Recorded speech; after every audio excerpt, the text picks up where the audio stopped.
Hello everyone, welcome to the Legal Edge. In the last class, we have discussed till section 7 of Police Act. Now let's see section number 8.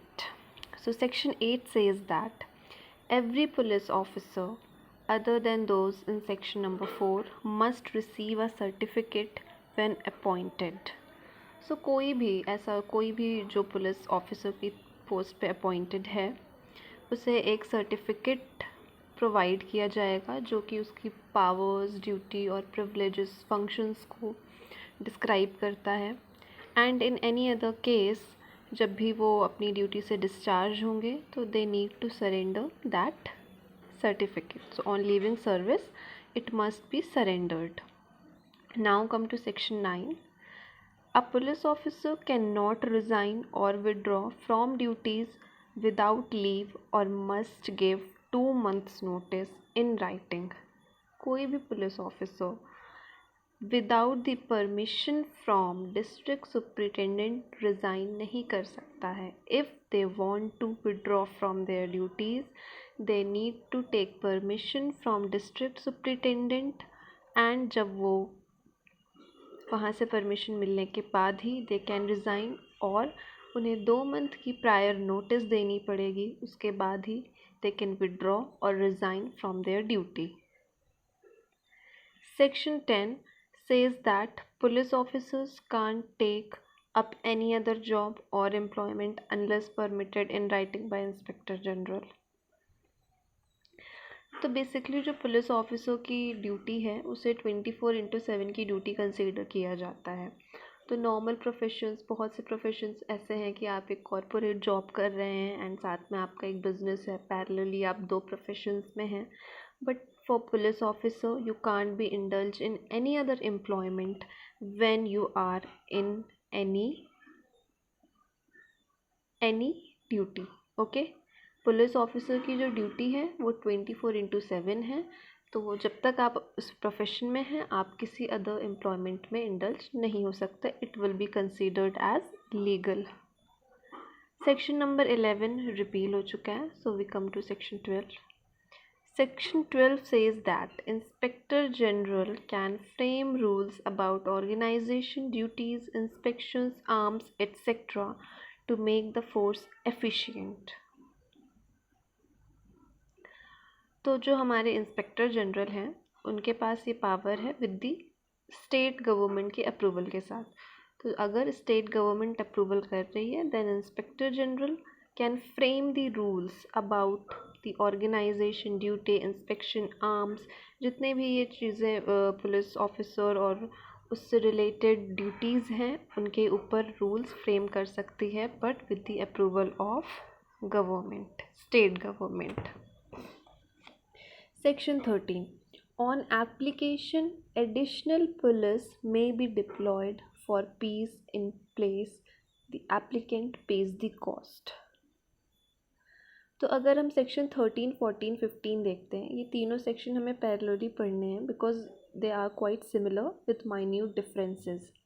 13 बात करता है protection provide किसको, individual को. एक individual को अगर लग रहा है उसे कोई थ्रेट है या सिक्योरिटी चाहिए तो नॉर्मली 2 तरीके होते हैं फॉर सिक्योरिटी. एक तो आप अपनी पर्सनल प्राइवेट सिक्योरिटी रख सकते हैं जो दूसरी गवर्नमेंट के साइड से मिलती है. तो यहाँ पे हम गवर्नमेंट सिक्योरिटी की बात कर रहे हैं. If any person feels to get security तो उसके लिए एक एडिशनल पुलिस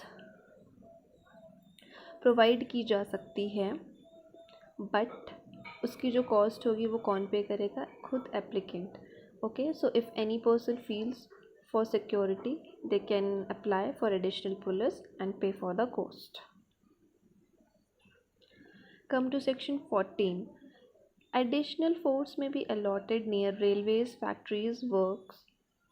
इस केस में हम बात करेंगे कि एडिशनल पुलिस फोर्स अलॉट की जा सकती है for railways, factories, works if required. And in section 5 कोई भी अगर ऐसा एरिया है जो डेंजरस डिस्ट्रिक्ट है या वहाँ के इनहेबिटेंट्स को लग रहा है वहाँ पे पीस नहीं है या any kind of threat they feel, तो वहाँ पे एडिशनल पुलिस फोर्स प्रोवाइड की जा सकती है। तो 13, 14, 15 में यही डिफरेंस है। 13 एक इंडिविजुअल की सिक्योरिटी की बात करता है, 14 for railways, factories and works, and 15 कोई भी एरिया या डिस्ट्रिक्ट है। अब इन तीनों सेक्शन के अंडर कोई भी मनी रिकवरी करनी है। मनी रिकवरी मीन्स 13, 14, 15 में तीनों में वही कॉस्ट पे करेंगे जिन्होंने उसके लिए अप्लाई किया है, एप्लीकेंट पे करेगा। बट इन केस अगर वो नहीं पे कर रहे हैं तो मनी रिकवरी कहाँ से होगी? Section number 16। तो 16 क्या कहता है? Money due under section 13, 14, 15, 15A is recoverable. Okay, so अगर मनी रिकवरी की बात होगी इन तीनों सेक्शन की तो वो 16 में बात करते हैं, और इसका प्रोसीजर प्रोवाइड है BNSS NCRPC में। 461 सेक्शन 461 ऑफ BNSS बात करता है हमारे मनी रिकवरी प्रोसीजर की, जो कि सेक्शन 16 ऑफ पुलिस एक्ट है, right. Now see section number 17। In case of riot, unrest, special police officers from local residents may be appointed. किसी भी ऐसे केस में जहाँ पे अगर ऐसा लग रहा है कि पुलिस फोर्स जितनी हमें चाहिए उतनी नहीं है, तो वहाँ पे स्पेशल पुलिस फोर्स अपॉइंट की जा सकती है। तो section 17 talks about special police. Special police कौन होगी? एक नॉर्मल पर्सन। किसी भी ऐसे थ्रेट में या फिर जब हमारे पास पुलिस फोर्स रिक्वायर्ड अमाउंट में नहीं प्रेजेंट है तो हमारा कोई भी लेमैन या एक नॉर्मल पर्सन को अपॉइंट कर सकते हैं as a special police officer. और सेक्शन 18 में हमारे स्पेशल पुलिस ऑफिसर की पावर प्रोवाइड हैं। तो section 18 special police officers have same powers as regular police. Section 18 यही कहता है कि जो एक नॉर्मल पुलिस ऑफिसर्स के पास पावर होती है वही सेम पावर किसके पास होंगी? स्पेशल पुलिस ऑफिसर के पास। ओनली एक पावर जो है नहीं दी जाएगी, वो है arrest without warrant. Special police officer के पास अरेस्ट विदाउट वारंट की पावर नहीं होगी। So section 17 talks about special police officer, 18 talks about special police officer की पावर एंड ड्यूटीज़। सारी पावर्स वही होंगी जो एक नॉर्मल पुलिस ऑफिसर के पास होती है, except arrest without warrant. Now section 19।